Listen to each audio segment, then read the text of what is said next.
I'm beating every N64 game, and I mean all of them. The twist is, the next game I play is randomly selected, so I have no clue what's coming next. This is the journey to beating every N64 game.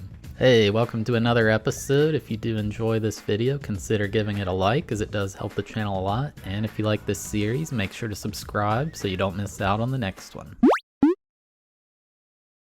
Last time we were driving Indy cars, and this time, let's do the basketball court. Game number 35, NBA in the Zone 98. Released in 1998, this game was developed and published by Konami. So we got another one of those sports games here, and it's our first time with a basketball game. I hadn't really heard of this game before, despite having played a good bit of sports games growing up. Also, I was surprised learning this game was from Konami, as I had no idea they ever made a single sports game. Naturally, the first thing I tried doing is inputting the Konami code, and yeah, it didn't work. Rip. The difficulty for the game kind of had funny names. You could play on Enjoy, Exciting, or Super Challenge. It was on Enjoy by default, so that's where I left it. I also set the quarter length to 3 minutes because screw playing that long. So when we play sports games, unless there's like a dedicated single player story mode in it, our goal is just to win the championship match with that league by whatever means necessary. For this game, we could jump directly to the playoffs. I could also adjust the series to be one game series instead of 7, and I could jump even further straight to the conference finals. I decided to play as the Indiana Pacers because I really liked watching Reggie Miller growing up, and I used to always use them in games back in the day. So we were in the conference finals right away, only 2 matches to win it all. The first game was up against the legendary Chicago Bulls. This was a couple years after their amazing run in '96, but the team was still just as good. The Bulls had a stacked lineup of Luke Longley, Dennis Rodman, Scottie Pippen, Ron Harper, and of course the best of all, roster guard. Yeah, Michael Jordan never allowed games to use his likeness, so he was either just not in the game or he was a default character. The Pacers had their own stars though: Rick Smits, Dale Davis, Chris Mullin, Mark Jackson, and of course Reggie Miller. So then it just jumped straight into the game. The Bulls won the tip-off because I didn't know what button to press, but that's okay. First thing I noticed is how all the players have the same identical dribble animation that makes them look like they're just casually strolling along. Like, this is a competitive basketball game, come on. Scottie Pippen landed the first shot banking in a jumper, but Smits had a great offensive rebound into a hook shot to tie it back up. A bit later in the first, Rick Smits with the posterization of Luke Longley. What a slam dunk.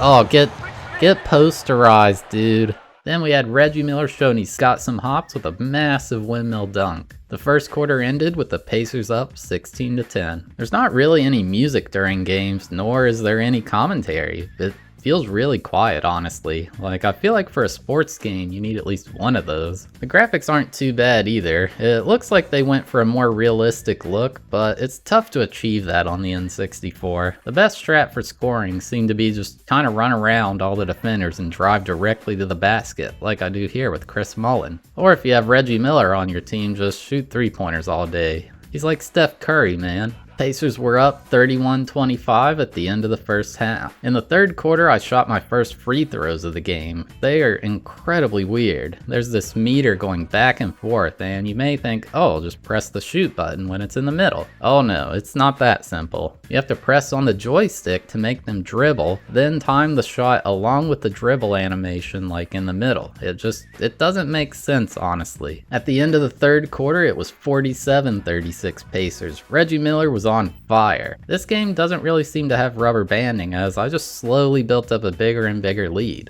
Nothing unexpected here. The Pacers took down the Bulls 60-42 to make their way to the NBA championship match. Reggie Miller was the MVP with 28 points and a whopping 8 3-pointers. So here we are, the NBA championship match. We were going up against the Utah Jazz with their own stacked roster: Greg Ostertag, Karl Malone, Brian Russell, Jeff Hornacek, and of course John Stockton. Reggie Miller got the first basket of the game with a nice jumper. The game was tight with the Pacers up 16-13 at the end of the first quarter. I don't know, to be honest, the game doesn't have anything else interesting to talk about past what I've mentioned already. You know how this ends. Pacers dominated 59-43, taking home the NBA championship trophy. Reggie Miller was the finals MVP with an impressive 41 points. Holy heck. Then it shows an image of the trophy and the credits roll. Game complete. So there you have it, my journey to beating NBA in the Zone 98.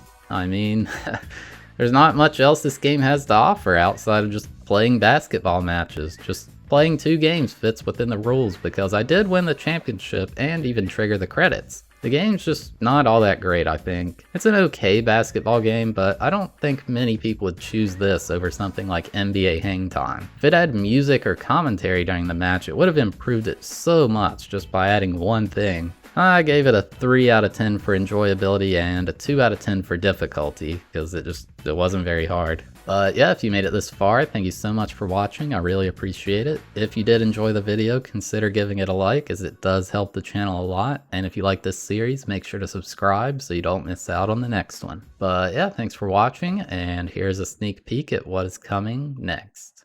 350 games on the list. Yoshi's Story is not the last one. 3, 2, 1, go! 5? What the heck is that? Oh my god, we're playing 64 Hanafuda Tenshi no Yakusoku. What the heck is that?